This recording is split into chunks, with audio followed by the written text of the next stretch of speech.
Hi friends, welcome to Suki's Kitchen. இன்னைக்கு நான் பாம்பே சட்னி செஞ்சிருக்கேன். இந்த பாம்பே சட்னி எப்படி செய்யறதுங்கறதை இன்னைக்கு நம்ம பார்க்கலாம். வாங்க வீடியோக்குள்ள போலாம். பாம்பே சட்னி செய்யறதுக்கு முதல்ல எண்ணெய் ஒரு 2 டேபிள் ஸ்பூன் எடுத்துட்டுருக்கேன். ஸ்டவ் மீடியம் ஃப்ளேம்ல வச்சிருக்கேன். எண்ணெய் சூடேறின அப்புறம் ஒரு 3/4 டீஸ்பூன் கடுகு சேர்க்கிறேன். கடுகு வெடிக்கும் போது ஜீரகம் 1/2 டீஸ்பூன் சேர்க்கிறேன்.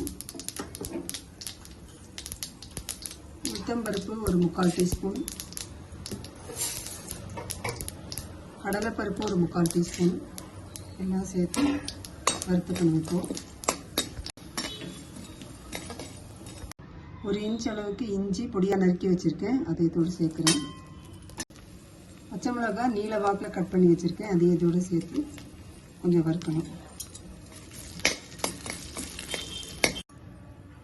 கருவேப்பிலை ஒரு 5-6 இதோடு சேர்க்கணும். மீடியம் சைஸ் வெங்காயம் ஒன்று இந்த மாதிரி கட் பண்ணி வச்சுருக்கேன் பொடியாக, அதையும் இதோடு சேர்த்து வெங்காயம் பொன்னிறமாக ஆற வரைக்கும் வறுக்கணும்.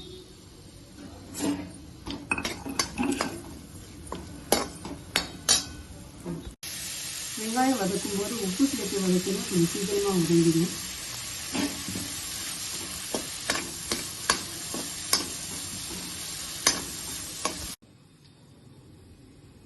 இந்த பாம்பே சட்னிக்கு ஒரு 3 டேபிள் ஸ்பூன் கடலை மாவு எடுத்துட்டுருக்கேன்.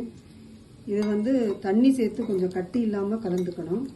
முதல்ல கொஞ்சமாக தண்ணி விட்டு கலந்தப்புறம் தேவையான அளவு தண்ணி அப்புறமா சேர்க்கணும். முதல்லையே நிறைய தண்ணி விட்டால் அது கட்டிடும்.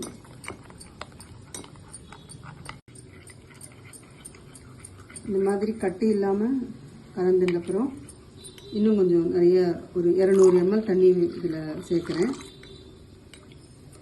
இந்த அளவுக்கு நீர்க்க இருக்கணும்.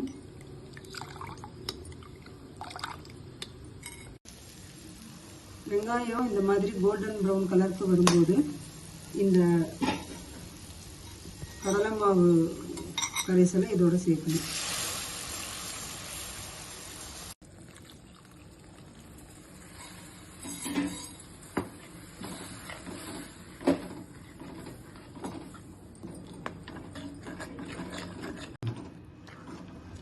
இது இன்னும் கொஞ்சம் நீர்க்க இருக்கணும், அதனால இன்னொரு 150 ml தண்ணி சேர்க்குறேன்.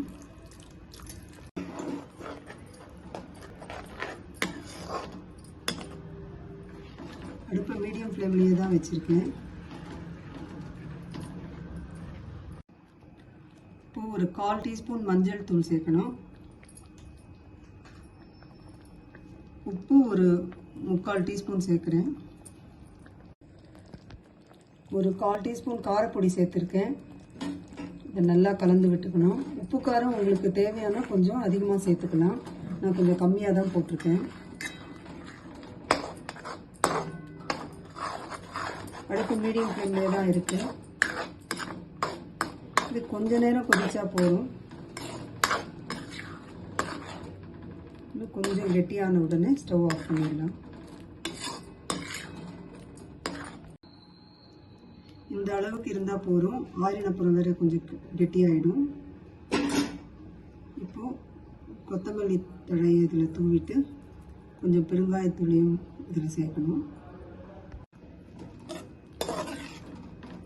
இதை கலந்து விட்டுட்டு ஸ்டவ் ஆஃப் பண்ணிடலாம். பாம்பே சட்னி ரெடி. பாம்பே சட்னி ரொம்ப அருமையாக வந்திருக்குங்க டேஸ்ட்டு. இந்த சட்னியை நீங்கள் 15 நிமிஷத்தில் ரொம்ப ஈஸியாக செஞ்சிடலாம்.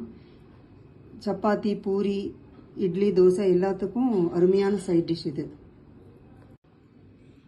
நீங்களும் இதை செஞ்சு பாருங்கள். இந்த வீடியோ உங்களுக்கு பிடிச்சிருந்ததுன்னா லைக் பண்ணுங்கள், ஷேர் பண்ணுங்கள், எல்லாருக்கும் உங்கள் கமெண்ட்ஸ் அனுப்புங்க, சேனலை சப்ஸ்கிரைப் பண்ணுங்கள். தேங்க்ஸ் ஃபார் வாட்சிங்.